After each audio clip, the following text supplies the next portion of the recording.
Liberty Nation with Tim Donner.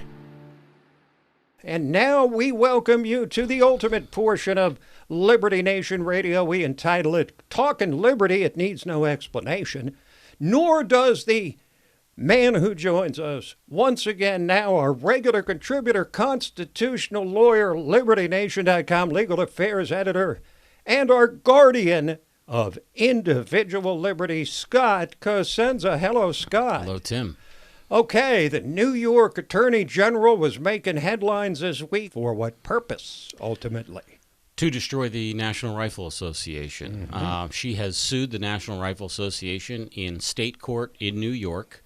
The National Rifle Association was chartered originally in 1871 by the New York legislature. That's how it got its start. It's a not-for-profit, even though it's headquartered in Northern Virginia and operates no physical offices in New York. Because of that charter, they have legal obligations for filing of financial disclosures, for instance, and other things.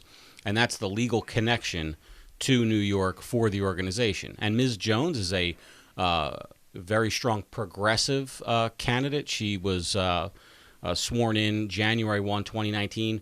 Before then, Tim, she campaigned against basically using the power of the office that she was campaigning for, Attorney General, to destroy the NRA.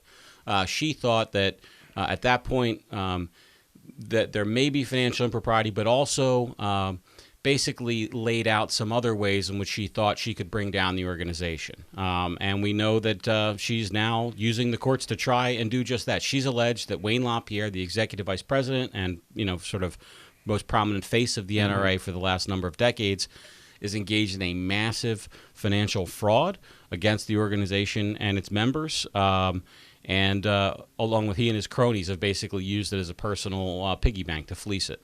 What's the legitimacy of the charges as you see it? Does she have a point? So as I write in the pages, Tim, of LibertyNation.com, more's the pity, both allegations may be true. Ms. James may have craven and even constitutionally impermissible motivations, and Mr. LaPierre and his cronies may have massively defrauded NRA members and broken the law. And I think that's probably what we have here.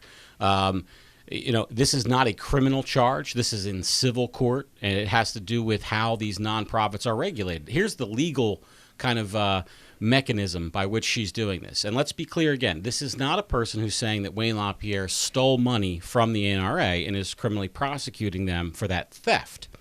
This is a person who's saying the NRA leadership has so rotted out the organization that not only do they have to pay money, civil damages for the money they took, but we're dissolving the organization. She wishes to dissolve the National Rifle Association. And if you read the New York State not-for-profit and corporation laws, like I have, Tim, sad to say. It's like bedtime reading for you. Like I have, we learn that directors have the option to ask a court for dissolution of a not-for-profit corporation if they choose, and that the Attorney General, in certain instances, can stand in the place of a director. But there's nowhere that says a director should ask for the dissolution of the nation's oldest and largest and most important firearms civil rights organization because of the nefarious activities of fewer than half a dozen people. That's what we have alleged here. It would be like, Tim, if the chairman and a few high-end people at the NAACP were caught stealing money, and an attorney general wished to extinguish the organization for that. That's the analogy here. Okay, now the Delaware Supreme Court has denied due process to photo ticket recipients. So let's take it from, a nationwide significant constitutional issue to the photo tickets that you get when you're driving. Just the thousands of people that happen through a Delaware intersection and are victims of this ticketing, and the Delaware authorities are so they lack such confidence in the quality of their ticketing that they will not allow people to challenge it. You don't get to go to court in Delaware if you get a photo ticket, even though it exceeds the limit. It's $100. Delaware law says basically, if you're fined more than $100, you get to go to court for your fine. If not that, you get to a district justice, which is just that's a person who's not a judge, and it's not a formal court proceeding. And this fine is $175, but it's not a $175 fine, Tim. It's only a $75 fine. Then there's court costs, this cost, that cost, processing fee, convenience fee, and such and so forth. And when you're done with all that, it adds up to $175. So Convenience. I just threw that out. I don't know that they. I don't know that they quite have the temerity to call it that, although they could. But the point is that those fees add up to $175, which exceeds obviously the $100 that was the threshold. And the Delaware Supreme Court said that even though it's a total out-of-pocket cost of $175, that they're getting away with it by only calling $75 of it a fine. And the point is, Tim, they have these systems set up. It's a for-profit company that sets up the camera, that operates it, and they're wholly motivated for one thing: more violations, less resistance to violations, less resistance to or no appeals for violations. But the people of Delaware that govern Delaware are supposed to be about the law and good order and liberty for Delawareans and people who visit Delaware, which is the exact opposite of what we have with the camera operators. New York City police union sue to block the city's chokehold ban.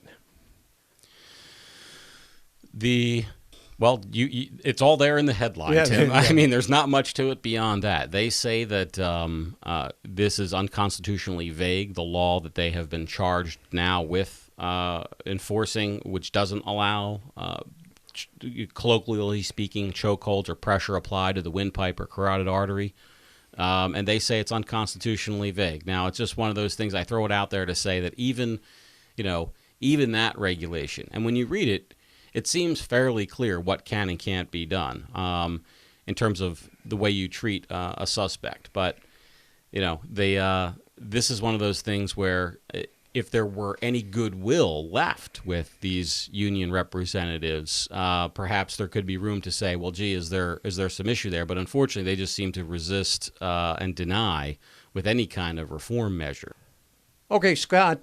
Ground zero for the insurrection that we're seeing in cities across the land now was, of course, Minneapolis, site of the George Floyd execution, whatever you want to call it. And, of course, that's where the defund police movement began. They want to overhaul the police. There's a great deal of momentum behind it. But now the plan's going to be delayed for at least another year. How come?